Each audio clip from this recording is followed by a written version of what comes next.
السلام علیکم اسٹوڈنٹس، امید کرتا ہوں آپ خیریت سے ہوں گے۔ جی اسٹوڈنٹس، آپ کا جو شعر اشعار کی تشریح کا جو ہوگا حصہ، اس میں دو پارٹ ہوں گے، دو حصے ہوں گے۔ آپ کو 4 شعر دیے جائیں گے، نظم سے 3 کرنے ہیں، اور 3 غزل کے شعر دیے جائیں گے الگ الگ، اس میں سے آپ کو کوئی سے 2 کرنے ہیں، ٹھیک ہے۔ تو بیٹا اگر آپ کے سلیبس اسمارٹ سلیبس کی کو دیکھا جائے تو ٹوٹل ہی 3 غزلیں ہیں آپ کی۔ یہ میں آپ کو اشعار کی تشریح کا دکھا دیتا ہوں۔ ٹوٹل آپ کی 3 غزلیں ہیں۔ کدھر گیا؟ ہاں، یہاں پہ جی اب دیکھیے، ٹوٹل کتنی غزلیں؟ 3 غزلیں ہیں، اور ہر غزل میں سے ایک شعر دیا جائے گا، جن میں سے کوئی سے 2 کرنے ہوں گے۔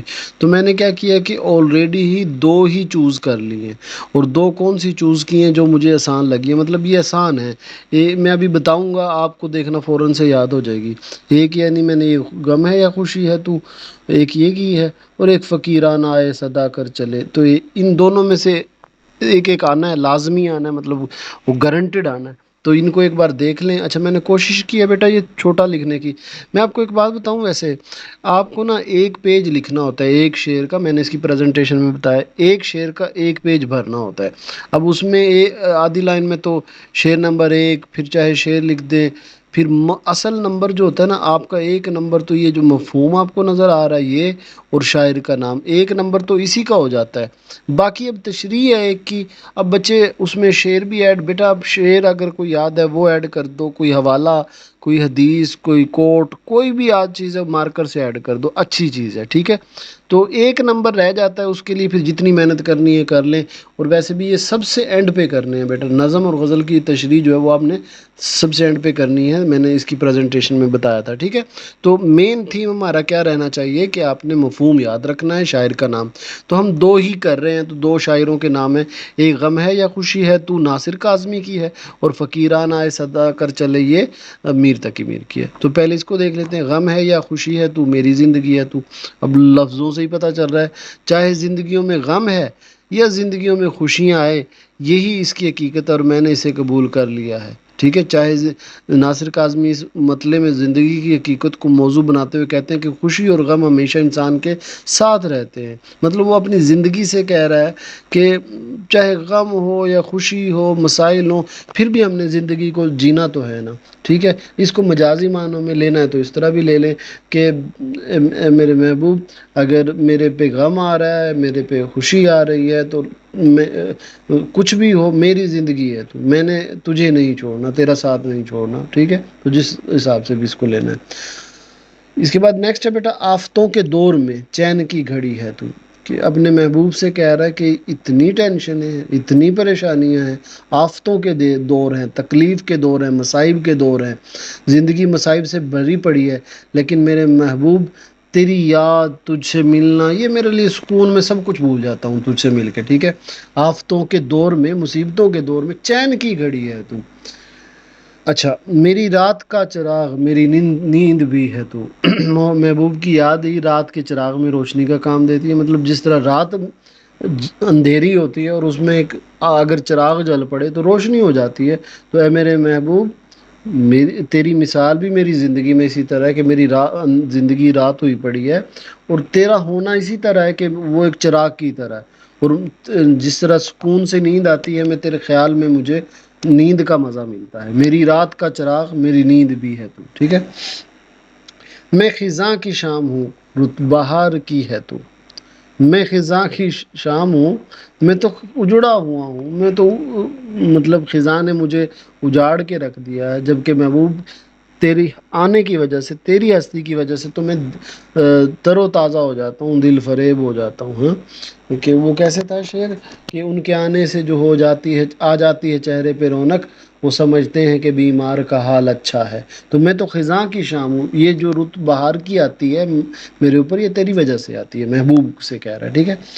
دوستوں کے درمیان وجہ دوستی ہے تو، محبوب کی ذات اور اس کا تذکرہ ہی وہ بنیاد ہے جس کی بدولت دوستوں کے درمیان تعلق اور دوستی برقرار رہے، ٹھیک ہے۔ کہ یہ جو ہمارا لین دین ہے، موضوع گفتگو ہے، یہ ساری دوستوں کی وجہ سے ہے۔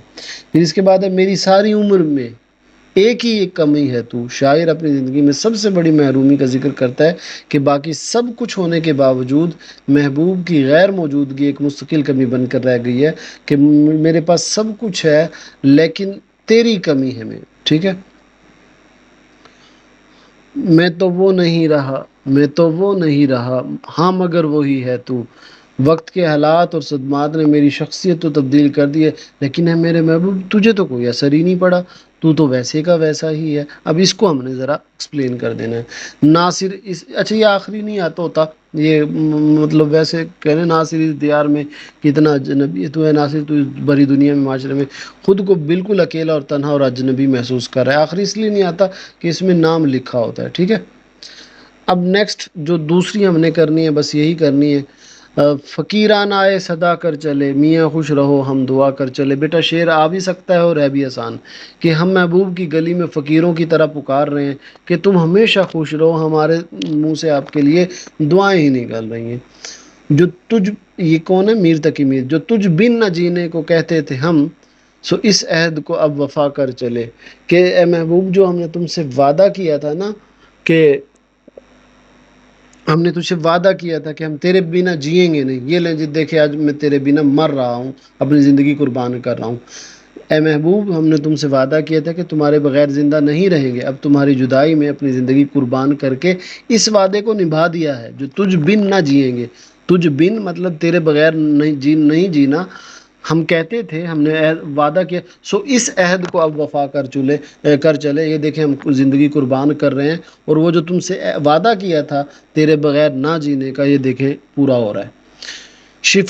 شفا اپنی تقدیر ہی میں نہ تھی کہ مقدور تک تو دوا کر چلے، میری قسمت میں ہی عشق کے مرض سے نجات نہیں لکھی تھی، حالانکہ میں نے اپنی بساط کے مطابق اس کا ہر علاج کیا، مقدور تک طاقت تک جہاں تک مجھ سے ہو سکا تو دوا کر چلے، ہم نے اپنی آخری حد تک اس کی دوا کی کہ محبوب کو میں بلا دوں، لیکن میری جو تقدیر میں شفا نہیں لکھی تھی، بلاتا لاکھ ہوں لیکن برابر یاد آتے ہیں، الہی ترک الفت پر وہ کیوں کر یاد آتے ہیں۔ میں بڑی کوشش کرتا ہوں کہ میرے عشق کا جو زخم ہے بھر جائے، وہ میں اس کو بھلا دوں، وہ بھولتے ہی نہیں ہے۔ میں نے تو مقدور تک تو دوا کر، ہم نے جتنی کوشش ہوئی ہم نے دوا کی ہے۔ دکھائی دے یوں کہ بے خود کیا، ہمیں آپ سے یوں جدا کر چلے، محبوب کی ایک جھلک نے عاشق کو اپنے ہوش و حواس اس قدر بیگانہ کر دیا کہ وہ اپنی ذات سے ہی جدا ہو گیا۔ دکھائی دیے یوں کہ بے خود کیا، ہمیں آپ سے یوں جدا کر چلے، محبوب کی ایک جھلک نے عاشق کو اپنے ہوش و حواس اس قدر بیگانہ کر دیا ہے کہ وہ اپنی ذات سے ہی جدا ہو گیا۔ بیٹا بات سمجھ آئی ہے؟ دکھائی دیے یوں کہ بے خود کیا، ہمیں آپ سے یوں جدا کر چلے، کہ اس طرح نظر آئے اس کا جو، ہمیں اس طرح وہ نظر آیا کہ ہم اپنے آپ کو بے خود کر کے بیٹھ گئے، ٹھیک ہے؟ جبیں سجدہ کرتے ہی کرتے گئی، حق بندگی ہم ادا کر چلے، ہم اپنی پوری زندگی خالق حقیقی کی عبادت گزار دی اور سجدے کی حالت میں ہی بندگی کا حق ادا کرتے ہوئے رخصت ہو گئے، ٹھیک ہے؟ جبیں سجدہ کرتے گئی، یعنی میری جو زندگی ہے، جبیں ماتھے کو بولتے ہیں کہ میں سجدے میں تھا، تو سجدے میں ہی میری روح پرواز کر گئی، اس میں مطلب کہنے کا ہے کہ اللہ ہم نے ساری زندگی تیری ہی عبادت میں گزاری ہے، ہم نے اپنی بندگی کا حق ادا کر دیا ہے۔ نہ دیکھا غم دوستاں شکر ہے، ہمیں داغ اپنا دکھا کر چلے، اللہ کا شکر ہے کہ مجھے اپنے دوستوں کے بچھڑنے ہیں ان کی تکلیف کا غم نہیں دیکھنا پڑا، بلکہ میں اپنی زندگی کے دکھوں کے داغ انہیں دکھا کر خود رخصت ہو رہا ہوں، ٹھیک ہے؟ یعنی نہ دیکھا غم دوستاں شکر، کیونکہ وہ یعنی اپنے یوں کہہ رہا کہ میں تو مر چلا، میں اب میری جان ختم ہو چکی ہے، میں ختم ہو چکا ہوں، اب وہ کہہ رہا ہے کہ شکر ہے ہمیں نہ دیکھا غم دوستاں شکر ہے، کہ شکر ہے مجھے دوستوں کے غم دیکھنے نہیں پڑے ورنہ مجھے اور زیادہ تکلیف ہوتی، کیوں؟ ہمیں داغ اپنا دکھا کر چلے، ہم اپنے جو زخم تھے داغ تھے سینے میں وہ دکھا کر وہ یہ جا رہے ہیں ہم، ٹھیک ہے؟ ہم نے دشمنوں کو نہیں روتا ہوا دیکھا۔ اس کے بعد ہے جی کہیں کیا جو پوچھے کوئی ہم سے میر، جہاں میں تم آئے تھے کیا کر چلے۔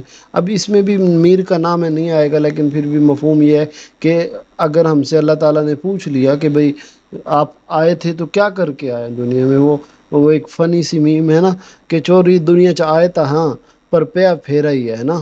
تو ہم دنیا میں ہم ہیں ہی ایسے، مطلب پھیرا ہی پڑا ہے ہمیں تو، ہم نے کیا کچھ نہیں ہے. تو یہ والا ٹھیک ہے جی بیٹا. باقی انشاءاللہ ڈھیر ساری دعائیں ہیں، محنتیں آپ کے سامنے ہیں. میں نے تو بھائی پوری کوشش کی ہے، باقی اللہ کرے گا انشاءاللہ آپ کا پیپر 100% ہوگا.